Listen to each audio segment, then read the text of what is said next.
और आपके लिए लेके आया हूँ हार्मोनल ऑफ प्रेगनेंसी के एमसीक्यू, जो कि काफी इंपॉर्टेंट है। दोस्तों अगर आप हमारे यूट्यूब चैनल पर नए हैं तो चैनल को सब्सक्राइब कर दीजिए ताकि आने वाले वीडियोज की लेटेस्ट नोटिफिकेशन आपको मिलती रहे। देखते हैं अपन पहले क्वेश्चन में क्या है।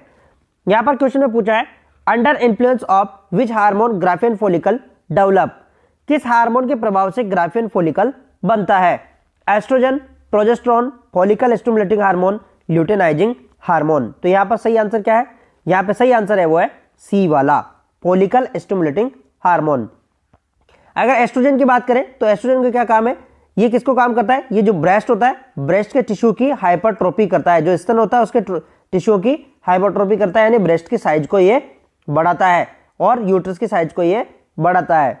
बात करें अपन इसके बाद में प्रोजेस्टेरोन की, तो प्रोजेस्टेरोन क्या करता है?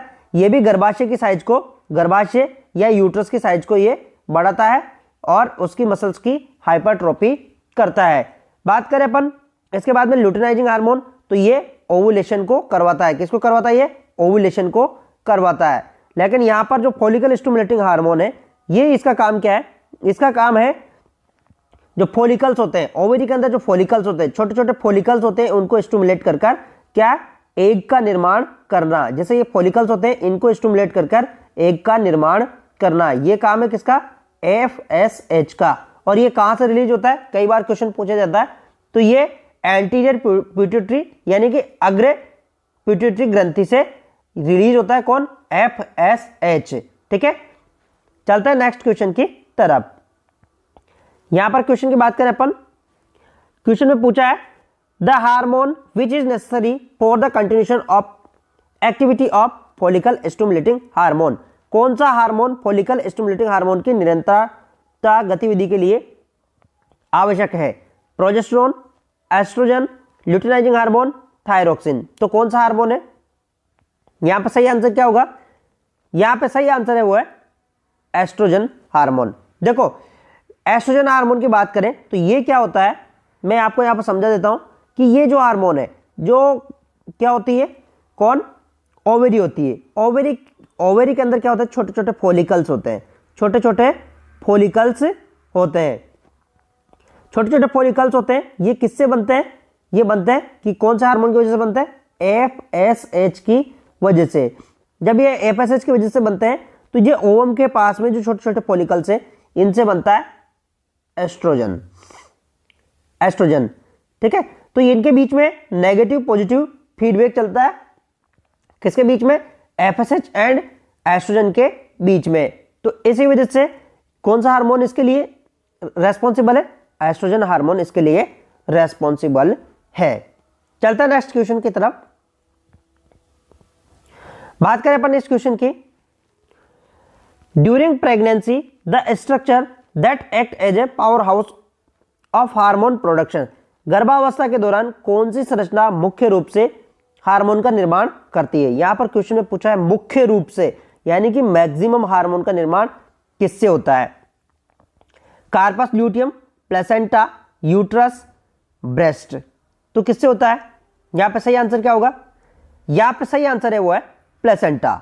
जो प्लेसेंटा होती है, प्लेसेंटा ड्यूरिंग प्रेगनेंसी के दौरान ये क्या है? प्रेगनेंसी के दौरान एक तरह से पावर हाउस की तरह काम करती है। किसकी तरह काम करती है? Power house. ठीक है, पावर हाउस का मतलब होता है मैक्सिमम हार्मोन बनते हैं। अगर बात करें अपन प्लेसेंटा की, तो प्लेसेंटा से कौन कौन से हार्मोन रिलीज होते हैं मैं आपको बता देता हूं। प्लेसेंटा से कौन कौन से हार्मोन होते हैं? प्रोजेस्टेरोन होता है, प्रोजेस्टेरोन, ठीक है, progesterone, oestrogen, progesterone, oestrogen, HCG, ठीक है, HCG, प्रोजेस्टेरोन, एस्ट्रोजन, HCG और प्लेसेंटा लैक्टोजन, प्लेसेंटा लैक्टोजन। ये सब हार्मोन किससे रिलीज होते हैं? प्लेसेंटा से होता है। जो प्लेसेंटा होती है तो इसीलिए इसे कहते हैं अपन पावर हाउस। ठीक है, समझ में आ गया होगा आपको। तो प्लेसेंटा को क्या कहते हैं अपन? पावर हाउस कहते हैं। तो यहां पर सही आंसर क्या होगा? प्लेसेंटा।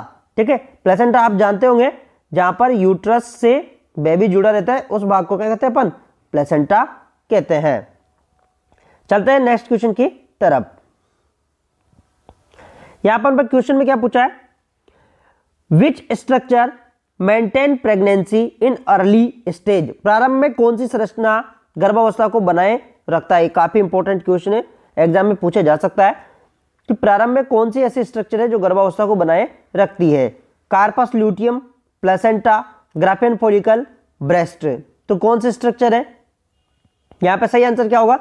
यहां पे सही आंसर है वो है कार्पस ल्यूटियम। देखो हम बात करें किसकी? प्रारंभ की। तो प्रारंभ की बात करें अपन, तो प्रारंभ के टाइम पे क्या है, यानी कि जब फर्टिलाइजेशन हो जाता है, तो उस टाइम पे मैंने आपको एक दिन पहले ही बताया था, जब फर्टिलाइजेशन हो जाता है तो यहां पर क्या होती है? ओवेरी होती है। ठीक है, ओवेरी होती है, ऐसे ओवेरी जो कि यूट्रस से अटैच होती है। अब ओवेरी के अंदर क्या है, जब एग निकल जाता है, जब एग निकल जाता है तो यहां पर क्या है, इसका खोल बच जाता है, और जो खोल बच जाता है इसे कहते हैं अपन, क्या कहते हैं इसे अपन? ये जो खोल बच जाता है एग निकलने के बाद में, जब एग निकलने के बाद में ये जो खोल बच जाता है इसे कहते हैं अपन कार्पस ल्यूटियम। क्या कहते हैं इसे? Corpus luteum. तो ये जो कार्पस ल्यूटियम है ये किसका सिक्रेशन करता है? प्रोजेस्टेरोन का। ठीक है, प्रोजेस्टेरोन। और प्रोजेस्टेरोन का सिक्रेशन करने की वजह से क्या होता है, जो भी यहाँ पर जो इम्प्लांट हो गया है एम्ब्रियो, उसको मेंटेन करने का काम करता है कौन? प्रोजेस्टेरोन। तो यहां पर प्रारंभ की बात करें तो प्रारंभ में कौन कौन हेल्प करता है? Corpus luteum. ठीक है, प्लेसेंटा बाद में बनती है, 3 महीने बाद प्लेसेंटा बनती है। चलते हैं नेक्स्ट क्वेश्चन की तरफ। यहां पर बात करें तो ये क्वेश्चन भी काफी इंपॉर्टेंट है। यहां पे क्वेश्चन में क्या पूछा है? Function of human chorionic gonadotropin hormone, मानव कोरियोनिक गोनेडोट्रोपिन हार्मोन का क्या कार्य है? Maintains corpus luteum till 6 weeks of pregnancy, stimulate leading cells of male fetus to produce testosterone, excretion of milk, both A and B। तो क्या कार्य है? यहां पर क्वेश्चन काफी महत्वपूर्ण है। HCG का हार्मोन का पूछा है यहां पर, HCG। तो इसका सही आंसर क्या होगा? इसका सही आंसर है वो है बोथ A and B। ये भी कार्य होता है और ये भी कार्य होता है। मैं आपको और बता दूं कि जो HCG हार्मोन है इसका सिक्रेशन कहां से होता है? इसका सिक्रेशन होता है सिनसाइटोट्रोफोब्लास्ट से। किससे? सिनसाइटोट्रोफोब्लास्ट से। ठीक है, सिनसाइटोट्रोफो जो ब्लास्ट होती है वहां से इसका सिक्रेशन होता है। और इसका जो काम है, जो काम यहां पर मैंने आपको बताया कि एक काम तो क्या हो गया इसका, कार्पस ल्यूटियम को मेंटेन करता है 6 वीक्स तक, और इसके बाद में क्या करता है? Stimulate leading cells of male foetus in produce testosterone. ठीक है, इसके अलावा इसका और क्या काम है? ये इम्यूनो सप्रेसिव एक्टिविटी रखता है। क्या रखता है? Immuno suppressive activity. ये आपको काफी इंपॉर्टेंट है, कई बार क्वेश्चन में पूछा है। इम्यूनो सप्रेसिव एक्टिविटी रखता है। क्यों रखता है? देखो जब फीटस होता है वो क्या है, एक फीटस को जो फीमेल की बॉडी है वो एक तरह से फॉरेन पार्टिकल की तरह ट्रीट करती है। तो एचसीजी क्या करता है? इम्यूनो सप्रेसिव का काम करता है, और वो जो फीटस होता है उसके इम्प्लांटेशन में हेल्प करता है। तो यहां पर सही आंसर होगा बोथ ए एंड बी। चलता है नेक्स्ट क्वेश्चन की तरफ। बात करें यहां पर क्वेश्चन की, तो क्वेश्चन में क्या पूछा है? Human chorionic gonadotropin hormone is secreted by, Manav chorionic gonadotropin hormone कहां से स्रावित होता है? जो कि अभी मैंने आपको बताया, corpus luteum, syncytiotrophoblast, graafian follicles, endometrium. तो यहां पर सही आंसर क्या होगा? यहां पे जो सही आंसर है वो है सिनसाइटोट्रोफोब्लास्ट। देखो क्या होता है सिनसाइटोट्रोफोब्लास्ट में, आपको बताता हूं। जैसे ओवम फर्टिलाइज हो गया, फर्टिलाइज होने के बाद में यहां पर फर्टिलाइज हो गया, फर्टिलाइज होने के बाद में जब ये इंप्लांट होता है, जैसे इंप्लांट होता है तो ऐसे इसके अंदर क्या होती है? कोरियोनिक विलाई बनने लगती है। ऐसे कोरियोनिक विलाई बनने लगती है, और जो कोरियोनिक विलाई होती है यहां पर छोटी छोटी सेल्स होती है, इन्हें कहते हैं अपन सिनसाइटोट्रोफोब्लास्ट। जो सिनसाइटोट्रोफोब्लास्ट कहते हैं, तो इनसे रिलीज होता है, कौन रिलीज होता है इनसे रिलीज होता है वो है HCG। ठीक है, तो यहां पर सही आंसर होगा सिनसाइटोट्रोफोब्लास्ट से रिलीज होगा HCG। कार्पस ल्यूटियम की बात करें तो कार्पस ल्यूटियम से तो प्रोजेस्टेरोन रिलीज होता है। ग्राफियन फॉलिकल की बात करें तो यहां से 2 हार्मोन होते हैं, मैं आपको पहले बता देता हूं। एक तो होता है एस्ट्रोजन होता है, दूसरा होता है रिलैक्सिन हार्मोन। ये भी यहीं से रिलीज होता है, कहां से? ग्राफियन फॉलिकल से। इसके बाद बात करें एंडोमेट्रियम से कोई हार्मोन रिलीज नहीं होता है। तो सही आंसर क्या होगा अपना यहां पर? सिनसाइटोट्रोफोब्लास्ट।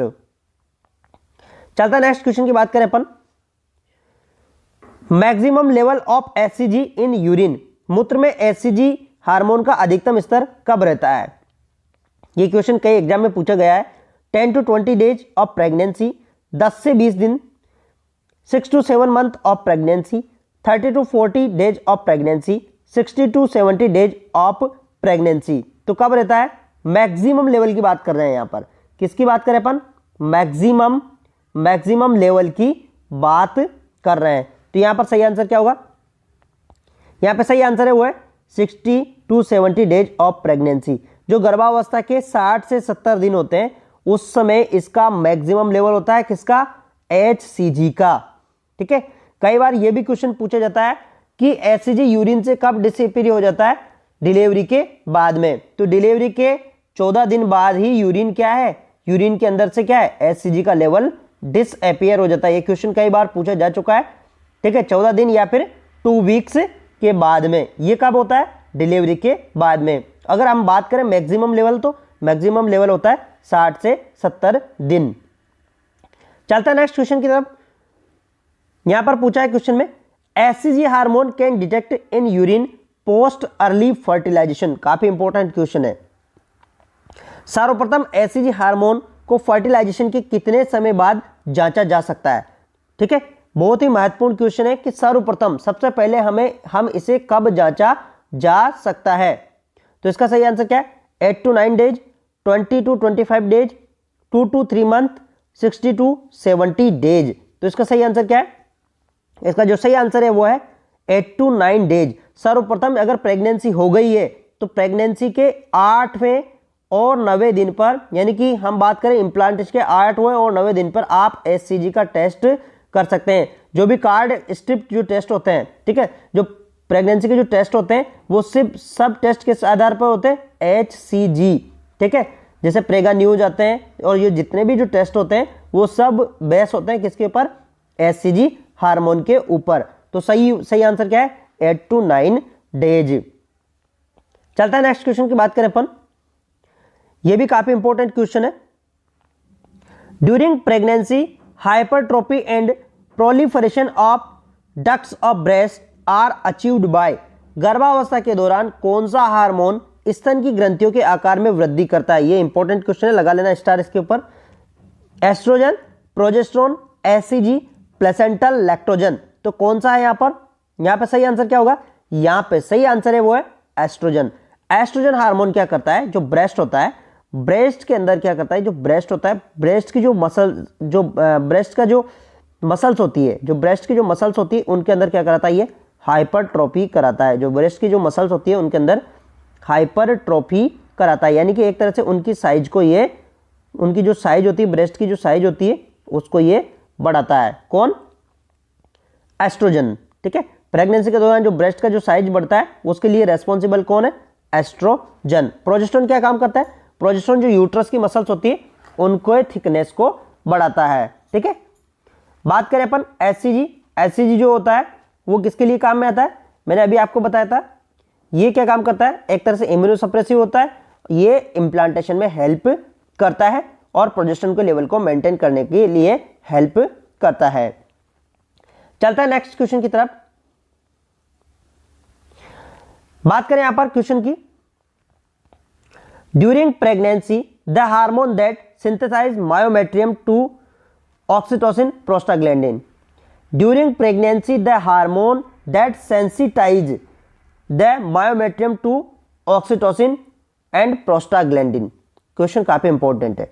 गर्भावस्था के दौरान हार्मोन जो मायोमेट्रियम को ऑक्सीटोसिन और प्रोस्टाग्लैंडिन के प्रति संवेदनशील बनाता है। कहने का मतलब ये जो हार्मोन है, कौन सा ऐसा हार्मोन है जो मायोमेट्रियम को ऑक्सीटोसिन और प्रोस्टाग्लैंडिन के प्रति संवेदन बनाता है? Oestrogen, progesterone, HCG, testosterone. तो यहां पर सही आंसर क्या होगा? बताइए यहां पर सही आंसर। यहां पे सही आंसर है वो है एस्ट्रोजन। ठीक है, देखो यहां पर क्वेश्चन में ऐसे पूछा गया है, जैसे कि मान लो ये है, ठीक है, मान लो ये कोई एक व्यक्ति है और यहां से ये इससे कोई किसी की बात कहना है, इस व्यक्ति को बात कहना है, तो यहाँ पे कोई एक माध्यम है, तो ये माध्यम वाला क्या करता है, ये जाके इसकी बात इससे कह देता है। कहने का मतलब बीच में क्या है, सेंसिटाइजेशन का काम कर रहा है या मैसेंजर का काम कर रहा है। तो ऐसे यहाँ पर क्या है, ये यूट्रस है, ठीक है, ये यूट्रस है, और यहाँ पर क्या है, ऑक्सीटोसिन और प्रोस्टाग्लैंडिन है, ठीक है, ऑक्सीटोसिन और प्रोस्टाग्लैंडिन है, जो ऑक्सीटोसिन और प्रोस्टाग्लैंडिन है। तो ये जो है ये क्या है, ये एस्ट्रोजन है, ये क्या है, एस्ट्रोजन है। तो ये यूट्रस को क्या करता है, संवेदनशील बनाता है, किससे, ऑक्सीटोसिन और प्रोस्टाग्लैंडिन से। तो यहां पर सही आंसर क्या होगा अपना, यहां पर एस्ट्रोजन। चलते हैं नेक्स्ट क्वेश्चन की तरफ। प्रोजेस्टेरोन के बारे में मैंने आपको बता ही दिया। टेस्टोस्टेरोन की बात करें तो ये मेल के अंदर होता है, यहां पर टेस्टोस्टेरोन का मतलब नहीं है। चलते हैं नेक्स्ट क्वेश्चन की तरफ। क्वेश्चन की बात करें अपन, which hormone responsible for milk synthesis in breast. ये बहुत इंपॉर्टेंट है, कई कंपटीशन में इसको पूछ लिया गया है। स्तन के अंदर दुग्ध निर्माण के लिए कौन सा हार्मोन जिम्मेदार है, एस्ट्रोजन, प्रोजेस्टेरोन, ऑक्सीटोसिन, प्रोलैक्टिन। तो कौन सा हार्मोन जिम्मेदार है, यहां पर सही आंसर क्या होगा, यहां पर सही आंसर है वो है प्रोलैक्टिन।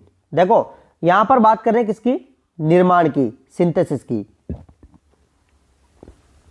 सिंथेसिस की बात कर रहे हैं, तो सिंथेसिस के लिए है प्रोलैक्टिन है। अगर यहां पर बात आता इजेक्शन का, किसका बात आता है यहां पर, इजेक्शन का, तो इजेक्शन के लिए कौन जिम्मेदार है, इजेक्शन के लिए जो जिम्मेदार है वो है ऑक्सीटोसिन। इजेक्शन के लिए जिम्मेदार कौन है, ऑक्सीटोसिन। तो यहां पर सिंथेसिस की बात किया है, तो सिंथेसिस किससे बनता है, यानी मिल्क का जो निर्माण होता है वो किससे बनता है, वो बनता है प्रोलैक्टिन से, प्रोलैक्टिन से, ठीक है, किससे बनता है, प्रोलैक्टिन से। और इजेक्शन किससे होता है, वो होता है ऑक्सीटोसिन से। दोनों हार्मोन काफी इंपॉर्टेंट है। और ये दोनों हार्मोन, यहां पर एक क्वेश्चन और पूछा जाता है, जो ऑक्सीटोसिन है ये पिट्यूटरी ग्लैंड के पश्चिम भाग से होता है, ठीक है, किससे होता है, पोस्टीरियर भाग से होता है, पोस्टीरियर से होता है। और ये कौन से, ये कहां से होता है, ये पिट्यूटरी ग्लैंड के एंटीरियर, जो एंटीरियर लोब होता है वहां से सिक्रेट होता है कौन, प्रोलैक्टिन, ठीक है। तो काफी इंपॉर्टेंट है। तो यहां पर सही आंसर क्या रहेगा अपना, यहां पर सही आंसर है वो है प्रोलैक्टिन, ठीक है। नेक्स्ट क्वेश्चन की बात करें अपन, which hormone decrease intestinal motility that cause constipation during pregnancy. कौन सा हार्मोन आंतों की गतिशीलता को कम करता है जो गर्भाशय के दौरान कब्ज का कारण बनता है। ये काफी इंपॉर्टेंट है। देखो क्या होता है, प्रेगनेंसी के दौरान कॉन्स्टिपेशन होता है, उसके लिए कौन सा हार्मोन जिम्मेदार है, एस्ट्रोजन, प्रोजेस्टेरोन, ऑक्सीटोसिन, प्रोलैक्टिन। तो यहां पर सही आंसर क्या होगा, यहां पर सही आंसर है वो है प्रोजेस्टेरोन। जो प्रोजेस्टेरोन हार्मोन होता है ये क्या करता है, जो इंटेस्टाइन होती है, इंटेस्टाइन की क्या होती है, जो मोटिलिटी होती है, इंटेस्टाइन की जो मोटिलिटी होती है, मोटिलिटी उसको क्या कर देता है, ये कम कर देता है। यानी कि इंटेस्टाइन के मूवमेंट को, ये जो मूवमेंट होते हैं किसमें, आंत के अंदर, उसे कम कर देता है कौन, प्रोजेस्टेरोन। और इसकी वजह से क्या हो जाता है, अल्टीमेटली कॉन्स्टिपेशन हो जाता है। तो यहां पर सही आंसर है वो है प्रोजेस्टेरोन है। ऑक्सीटोसिन का मैंने आपको बता ही दिया, मिल्क इंजेक्शन के काम करता है और ड्यूरिंग लेबर के दौरान ये यूट्रस की मसल्स के अंदर कॉन्स्ट्रिक्शन कराता है। प्रोलैक्टिन मिल्क सिंथेसिस करता है, जो कि मैंने आपको बता दिया है। चलता है नेक्स्ट क्वेश्चन की तरफ। यहां पर क्वेश्चन में पूछा है, hormone responsible for morning sickness in pregnancy. ये काफी महत्वपूर्ण क्वेश्चन है, कई कंपटीशन एग्जाम में पूछ लिया गया है इसको भी।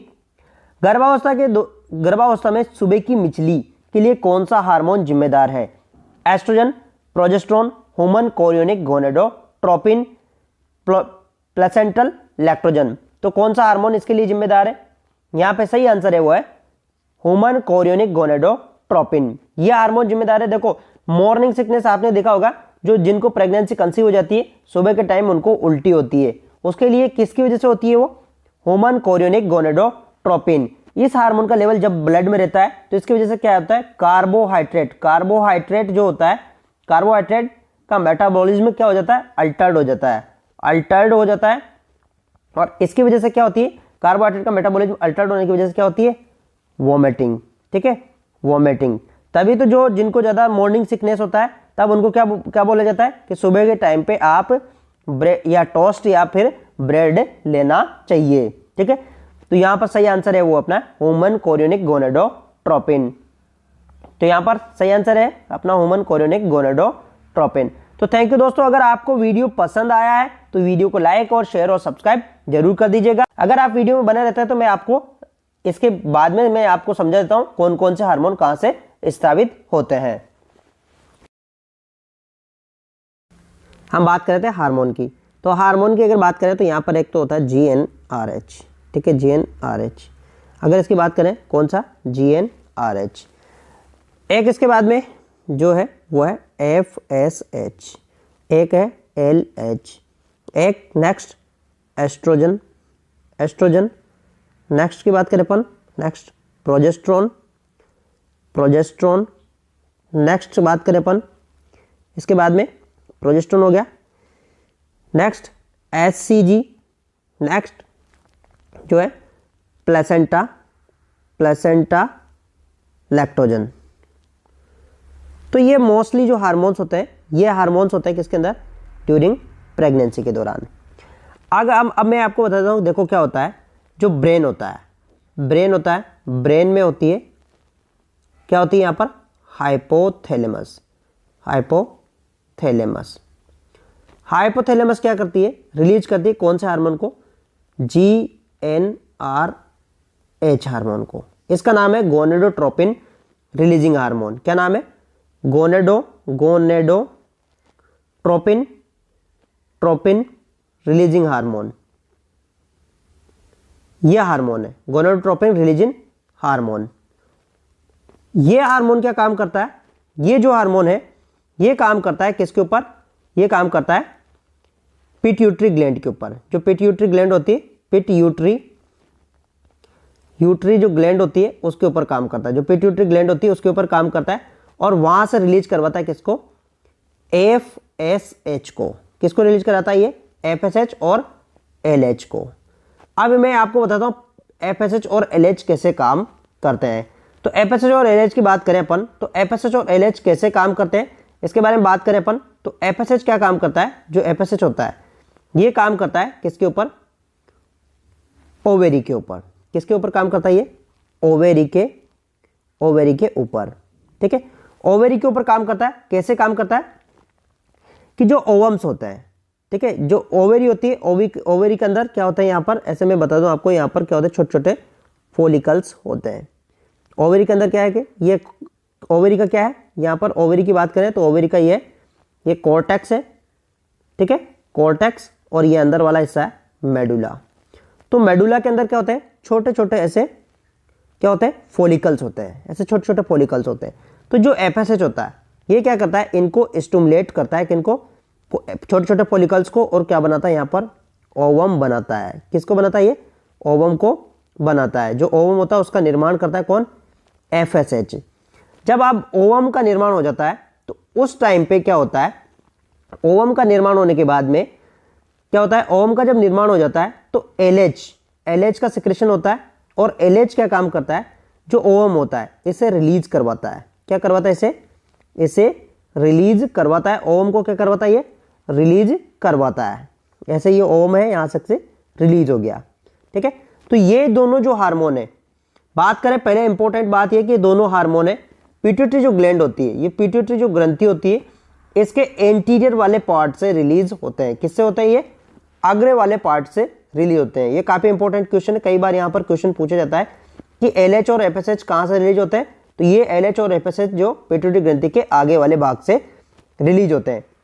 अब मैं आपको एक और बात बताता हूं कि ये जो छोटे छोटे फॉलिकल्स होते हैं, ये जो छोटे छोटे फॉलिकल्स होते हैं, ये जो छोटे छोटे फॉलिकल्स होते हैं, इनकी बात करें अपन तो यहां इन छोटे छोटे फॉलिकल्स से रिलीज होता है कौन, एस्ट्रोजन, ठीक है। ये कई बार इंपॉर्टेंट क्वेश्चन है, जो छोटे छोटे फॉलिकल्स होते हैं इनसे रिलीज होता है एस्ट्रोजन। तो एस्ट्रोजन क्या काम करता है, एक तरह से FSH के साथ में, जो एस्ट्रोजन क्या काम करता है, जो FSH होता है, ये FSH होता है, इसके साथ में नेगेटिव पॉजिटिव फीडबैक चलता है किसका, एस्ट्रोजन का। और यहां तक से जब ये ओवम रिलीज हो गया, तो यहां पर क्या बन जाएगा, यहां जब ओवम रिलीज हो गया तो यहां पर क्या बन जाएगी, ओवम की खोल रह जाएगी। यहां पर जब रिलीज हो जाएगा तो ओवम की क्या बन जाती है, यहां पर ओवम की यहां पर रह जाती है खोल, जो ओवम की खोल रह जाती है यहाँ पर, तो ऐसे खोल रह जाती है किसकी, ओवम की। और इस खोल से इसे कहते हैं अपन, इस खोल को कहते हैं अपन कार्पस ल्यूटियम। ठीक है, इस खोल को क्या कहते हैं अपन, इस खोल को कहते हैं अपन कार्पस ल्यूटियम। तो इसको कहते हैं अपन कार्पस ल्यूटियम। और ये जो खोल है, ये खोल सिक्रेशन करती है किसका, ये करती है प्रोजेस्टेरोन का, प्रोजेस्टेरोन। ठीक है, तो ये काफी इंपॉर्टेंट है कि प्रोजेस्टेरोन कहाँ से रिलीज होता है। तो इनिशियल में जो कार्पस ल्यूटियम से सिक्रेट होता है, और ये कब तक सिक्रेट करती है, 3 महीने तक। अगर प्रेगनेंसी होती है तो 3 महीने तक ये सिक्रेट करती है। ठीक है, इसके बाद में ये प्रोजेस्टेरोन किसका रूप, किससे सिक्रेट होने लग जाता है, फिर बाद में ये प्लेसेंटा से सिक्रेट होने लग जाता है। ठीक है, तो यहाँ पर सही ये प्रोजेस्टेरोन यहाँ से रिलीज होता है। अब इसके बाद में एक और अपन बात कर लेते हैं कि जो बात कर रहे थे अपन एचसीजी हार्मोन के बारे में। तो एचसीजी हार्मोन के बारे में भी अपन बात कर लेते हैं कि एचसीजी हार्मोन कहाँ से रिलीज होता है। बात करते हैं अपन एचसीजी। देखो इसका नाम है ह्यूमन कोरियोनिक गोनेडोट्रोपिन हार्मोन। तो जब क्या होता है, ये यूट्रस है, माना कि ये यूट्रस है, आपको मैं यहाँ पर ये यूट्रस आपको मैं बता देता हूँ, ये यूट्रस है। ठीक है, अब यूट्रस है तो यूट्रस के अंदर क्या है कि इम्प्लांट होगा। कौन होगा इम्प्लांट, जो फर्टिलाइज ओवम है, जो फर्टिलाइज ओवम में इम्प्लांट होगा। जैसे ये इम्प्लांट हो गया यहाँ पर, अब ये इम्प्लांट होगा तो यहाँ पर क्या बनने लगती है, कोरियोनिक विलाई बनने लगती है। ऐसे इसके चारों तरफ क्या है, कोरियोनिक विलाई बनती है, किसके, ओवम के। तो ये जो कोरियोनिक विलाई होती है, ये जो कोरियोनिक विलाई होती है, इनसे रिलीज होता है, ये इन कोरियोनिक विलाई के यहाँ पर होते हैं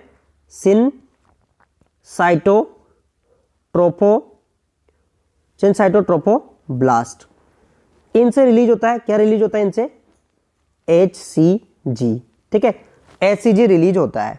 और ये कब से रिलीज होता है, इसको आप जो डिटेक्ट कर सकते हैं 6 से 8 डेज तक इसको डिटेक्ट कर सकते हैं, किसके अंदर, आफ्टर फर्टिलाइजेशन के बाद में। तो ये फर्टिलाइज जो ओवम है वो इम्प्लांट हो जाता है किसके अंदर, यूट्रस के अंदर। तो यहां से रिलीज होता है सिनसाइटोट्रोफोब्लास्ट से HCG।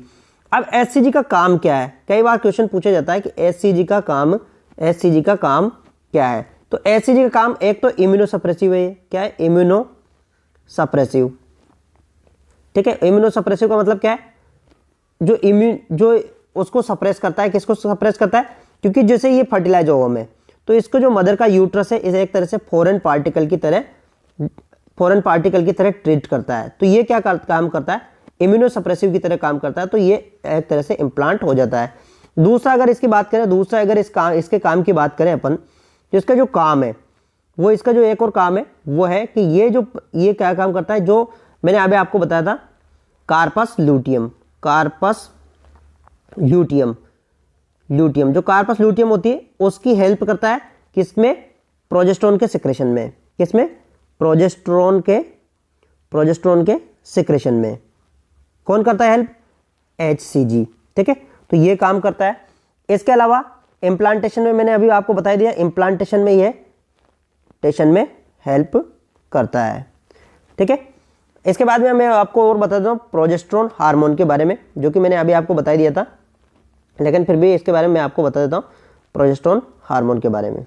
ठीक है, बात कर लेते हैं इसके बाद में प्रोजेस्टेरोन हार्मोन।